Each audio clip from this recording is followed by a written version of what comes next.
अस्सलाम वालेकुम नाज़रीन, मैं हूं आपका होस्ट अब्दुल रहमान और आज बात करें कुछ इंपॉर्टेंट डेवलपमेंट्स के ऊपर। आज बात की जा रही है कि जो नवाज शरीफ साहब हैं वो नेक्स्ट प्राइम मिनिस्टर होंगे। सारे तज्जियाकार जो हैं, जो सियासी एनालिस्ट हैं, जिनकी गहरी नजर रहती है सियासी मामलात पे, उन सब का ये आर्ग्यूमेंट है कि जो नवाज शरीफ साहब हैं वो नेक्स्ट प्राइम मिनिस्टर होंगे। अभी जो इलेक्शन है, जनरल इलेक्शन, वो 8 फरवरी 2024 को उसका निकाल होगा, लेकिन अभी से बातें चल रही हैं कि जो नवाज शरीफ साहब हैं वो प्राइम मिनिस्टर मुंतखब हो जाएंगे। तो जो उनके मुखालिफ पार्टीज वाले हैं वो कह रहे हैं कि फिर ये इलेक्शन करवाने की जरूरत क्या है, उनको वैसे ही नामजद कर दिया जाए और उनको कहा जाए कि आप अभी से प्राइम मिनिस्टर मुंतखब हैं और आप ऑफिस को रन करें। उनके साथ जो MQM है उनका कल इत्तेहाद हुआ, एक मुश्तरका अलामिया जारी किया गया कि इस इलेक्शन में, इस जनरल इलेक्शन में मुस्लिम लीग नून और MQM है वो इकट्ठे शामिल होंगे। उसके साथ वो, उसके अलावा जो बहुत सारे रहनुमा हैं, रहनुमा जो सिर्फ जो इक़्तिदार वाली पार्टी है उनके साथ इत्तेहाद करते हैं या उनकी पार्टीज में शामिल होते हैं। बहुत सारे लोग मुस्लिम लीग नून में भी शामिल हो रहे हैं, क्योंकि सबको पता है कि इस वक्त एस्टेब्लिशमेंट की फेवरेट जो जमात है वो मुस्लिम लीग नून है। और जो दूसरी तरफ है, जो PTI है, वो लेवल प्लेइंग फील्ड मांग रही है। लेवल प्लेइंग फील्ड कह रहे हैं, वो कह रहे हैं हमें फील्ड दे दें, हमें वर्कर्स कन्वेंशन करने की इजाजत दे दें, हमें जलसे करने की इजाजत दे दें, हमें जो हमारे रहनुमा हैं उनको जो फ्री हैंड दिया जाए, उनको जो पकड़ दकड़ है उसका सिलसिला खत्म होना चाहिए। पार्टी चेंज करवाई जा रही हैं, प्रेस कॉन्फ्रेंसेस करवाई जा रही हैं। उसके अलावा जो उनके चेयरमैन हैं PTI इमरान खान साहब, उनके खिलाफ जो साइफर का मुकदमा है वो तकरीबन आखिरी मराहल में है और सबको यही लग रहा है कि बहुत उजलत में ये फैसला किया जा रहा है और उसमें उनको हो सकता है कि वो सजा दे दी जाए। अब साइफर केस क्या है?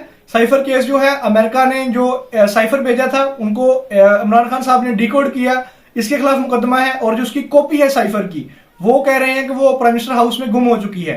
जो इनके वकील हैं बैरिस्टर सलमान अकरम राजा साहब, उन्होंने मीडिया से बात करते हुए कहा कि ये जो केस है वो बिल्कुल बोंडा है, बोगस है केस, क्योंकि जो प्राइम मिनिस्टर होता है उसकी खुद रिस्पॉन्सिबिलिटी नहीं होती।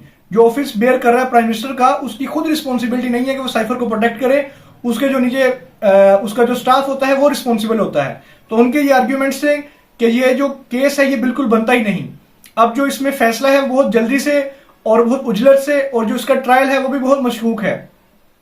अब इसमें बात की जा रही है कि सजा इसलिए नहीं दी जा रही कि अगर इसकी सजा दी गई इमरान खान साहब को, उसके बाद ये फैसला बिल्कुल PTI की तरफ से हायर कोर्ट्स में उसको चैलेंज किया जाएगा, हाई कोर्ट्स में, सुप्रीम कोर्ट में।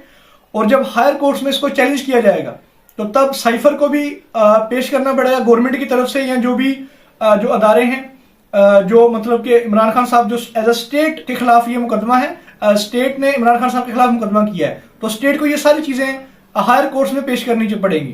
तो ये भी है कि जो हायर कोर्ट्स हैं जब वो देखेंगे इस केस को तो वो इसको रद्दी की टोकरी में फेंक देंगी इस फैसले को। ये आर्ग्यूमेंट जो है वो PTI की तरफ से दिया जा रहा है। अब देखना है कि ये जो सूरत हाल है ये बहुत ज्यादा इंटरेस्टिंग हो रही है और जो 2018 है उसका लग रहा है कि बिल्कुल एक रिकैप चल रहा है। 2018 में मुस्लिम लीग नून, जो मियां नवाज शरीफ साहब थे, मरियम नवाज थी, उनको जेल में बंद किया गया। तब इमरान खान साहब जलसे कर रहे थे और उनको पूरी लेवल प्लेइंग फील्ड दी जा रही थी। जंगीर तरीन साहब, अलीम खान साहब, उनको पता है इलेक्शन के बाद उनका जहाज इस्तेमाल हुआ, बहुत सारे रहनुमा शामिल किए गए और एक कोलिशन गवर्नमेंट बनी। अब वो बिल्कुल ऑपोजिट साइड पे है, बिल्कुल वही फिल्म है या वही सारे सर्कमस्टांसेस हैं जो दोबारा अप्लाई किए जा रहे हैं और ये अब मुस्लिम लीग नून के हक में है।